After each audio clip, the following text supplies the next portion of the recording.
देखो बच्चों, good morning student. आज हम नया चैप्टर जो स्टार्ट किया था उसके आगे पढ़ने वाले हैं। जैसे अम्ल और क्षारक जो है धातु के साथ कैसे अभिक्रिया करते हैं, तो इसको हम पढ़ेंगे। देखिए, स्टार्ट करते हैं इसे।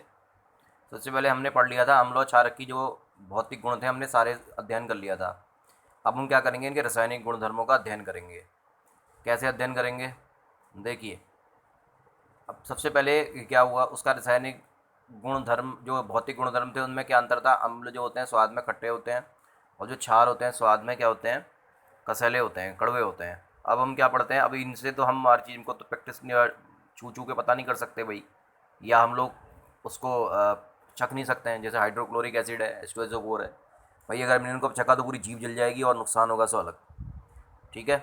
तो हम लोग इसकी अम्ल और क्षारू धातु के साथ कैसे अभिक्रिया करते हैं, इसको करने के लिए हम लोग क्या करते हैं, एक एक्सपेरिमेंट इन्होंने दे रखा है, लेकिन एक्सपेरिमेंट संभव नहीं है। आप ये मान के चलिए, देखो जैसे इन्होंने क्या करा, हाइड्रोजन उसकी अभिक्रिया कराई, जिंक के टुकड़ों की अभिक्रिया सल्फ्यूरिक अम्ल से कराई, तो उससे H2 गैस निकल गई।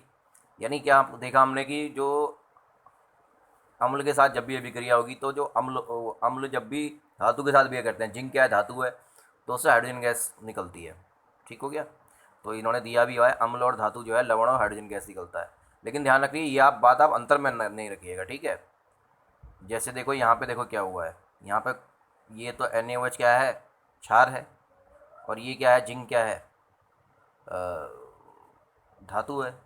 तो धातु ने उसके साथ अभिक्रिया करके भी क्या था, हाइड्रोजन गैस निकाली है। ऐसे NaOH क्या है, क्षार है, जिंक क्या है, धातु है। तो ये अंतर में नहीं लिख सकते आप अधिक। तो कभी कभी क्या होता है, जो धातु होती है वो भी H2 गैस निकाल देती है, क्षार के साथ भी। वैसे तो अम्ल के साथ निकालती है, जो हमने देखा, कभी कभी क्षार के साथ भी निकाल देती है। अगला आते हैं, धातु जो होती है धातु कार्बोनेट तथा धातु हाइड्रोजन कार्बोनेट अम्ल के साथ कैसे रिएक्शन करते हैं। इन्होंने कहा, अभी धातु कार्बोनेट होते क्या हैं, पहले तो ये पता होना चाहिए। देखो, धातु और कार्बोनेट यानी एक धातु होना चाहिए, दूसरा कार्बोनेट। जैसे सोडियम कार्बोनेट, सोडियम क्या है भाई, धातु है, वो दूसरा क्या है, कार्बोनेट है। तो सोडियम कार्बोनेट का मतलब क्या है, ये धातु कार्बोनेट है। अब हमको देखना है कि ये इसके साथ अभिक्रिया करती है, इसके लिए भी इन्होंने एक्सपेरिमेंट दिया हुआ है पूरा। तो धातु कार्बोनेट समझ में आ गया आपको। कार्बोनेट का सूत्र होता है बच्चों CO3। तो धातु कार्बोनेट का कितना हो जाएगा, Na2CO3। एक एग्जाम्पल दे रहा हूँ, MgCO3 भी हो सकता है वैसे। बाइकार्बोनेट का होता है एक, तो सोडियम बाइकार्बोनेट का कितना हो जाएगा, NaCO3। दोनों HCl के साथ अभिक्रिया, दोनों जब उसके साथ अभिक्रिया करेंगे तो क्या देंगे, जब दोनों अम्ल के साथ अभिक्रिया करेंगे तो क्या देंगे, क्योंकि दोनों क्या है, एक कार्बोनेट है एक बाइकार्बोनेट है।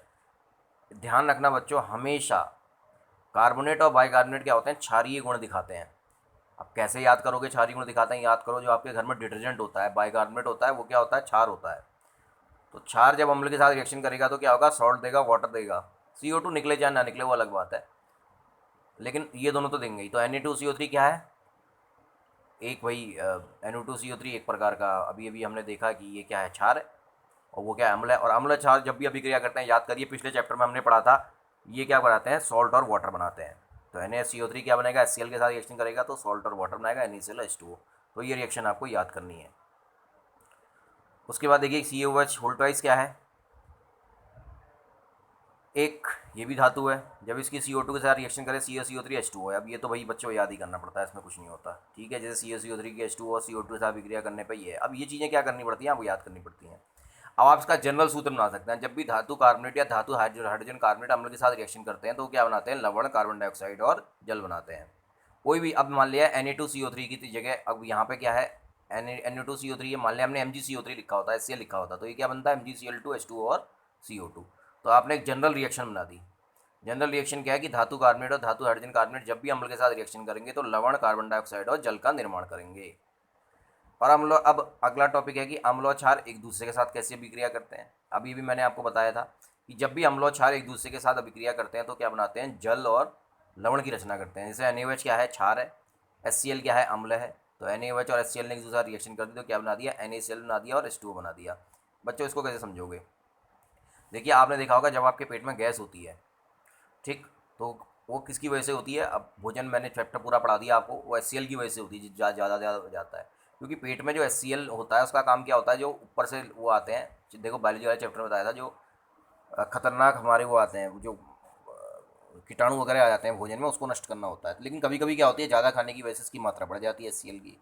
अच्छा, अब HCl की ज़्यादा मात्रा बढ़ेगी तो हम क्या करते हैं, ऊपर से क्या करते हैं, कई बार हम लोग बेस डाल देते हैं, बेस डालते हैं ऊपर से।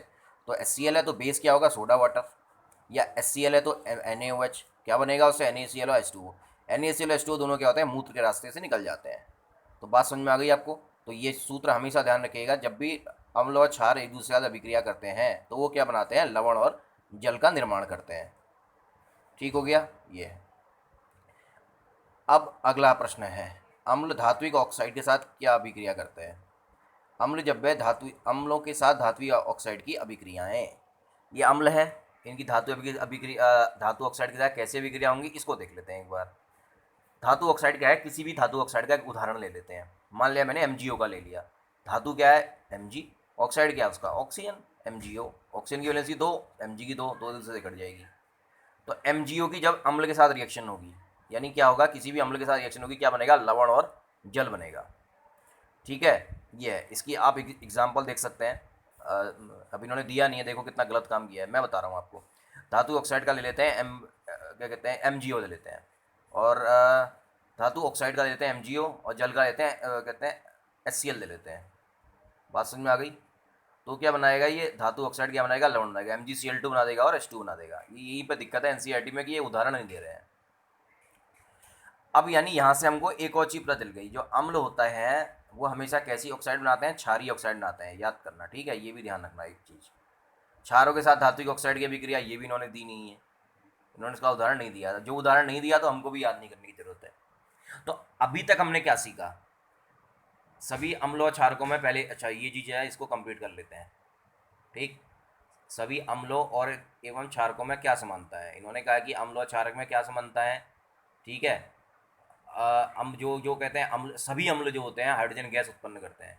ठीक है, धातु अभिक्रिया से सभी अम्ल हाइड्रोजन गैस निकालते हैं, लेकिन ध्यान रखना, अधातु जो धातु होते हैं वो हाइड्रोक्साइड के साथ भी, यानी बेक्षार के साथ भी हाइड्रोजन गैस निकालते हैं। तो ये अंतर में मत लिखना। बात समझ में आ रही है। उदाहरण आपको ये एक्सपेरिमेंट वगैरह करने की कोई ज़रूरत नहीं है।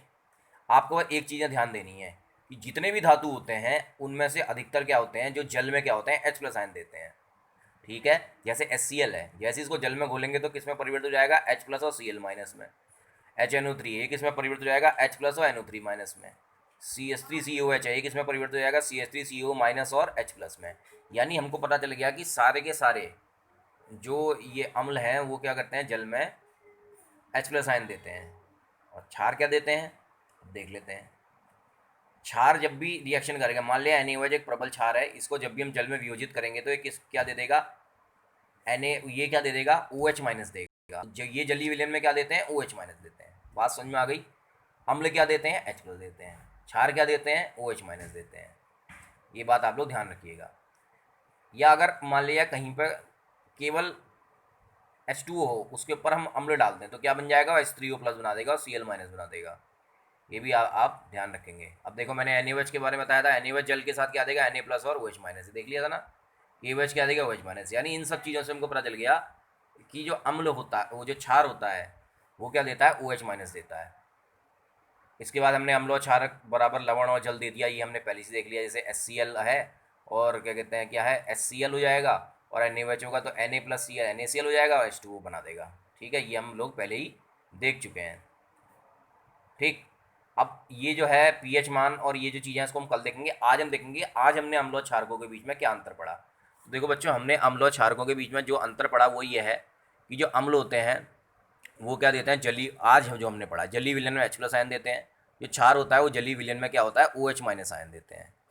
पिछले बार हमने क्या पढ़ा था, वो स्वाद में खट्टे होते हैं अम्ल, और दूसरा जो क्षार होते हैं वो स्वाद में क्या होते हैं, कसैले होते हैं। आज हमने पढ़ा हाइड्रोजन गैस देते हैं। उसके बाद में देखा कि अम्ल जो है, अम्ल जब भी उसके साथ रिएक्शन करते हैं, धातु ऑक्साइड के रिएक्शन करते हैं तो क्या करते हैं, वो हाइड्रोजन गैस देते हैं, लेकिन क्षार भी दे सकते हैं। तो उसको उतना अंतर बढ़िया नहीं होता है। ठीक, आज कल हम ये हमने 3 अंतर अभी तक पढ़ लिए। अब हम अगला अंतर कल पढ़ेंगे कि जो अम्ल होता है वो पीएच मान, अम्लों का जो पीएच मान होता है वो 1 से लेकर 6 के बीच में होता है, जबकि क्षारों का क्या होता है, उनका 8 से लेकर 14 के बीच में होता है। ये हम कल पढ़ेंगे। ठीक है, कल यानी अगले हफ्ते हम लोग इसका अध्ययन करेंगे। तो अब आप लोग क्या करेंगे, आप अम्ल और क्षार की जो अंतर है उसको लिखेंगे और मुझसे, मेरे पास जब भी आपको टीचर होंगे वो चेक कराएंगे। ठीक है, अब हमारा इसमें केवल एक टॉपिक बचता है बच्चों, पीएच मान। ठीक है, और पीएच मान का दैनिक जीवन में महत्व, बस फिर हमारा चैप्टर क्या हो जाएगा, कंप्लीट हो जाएगा। धन्यवाद बच्चों।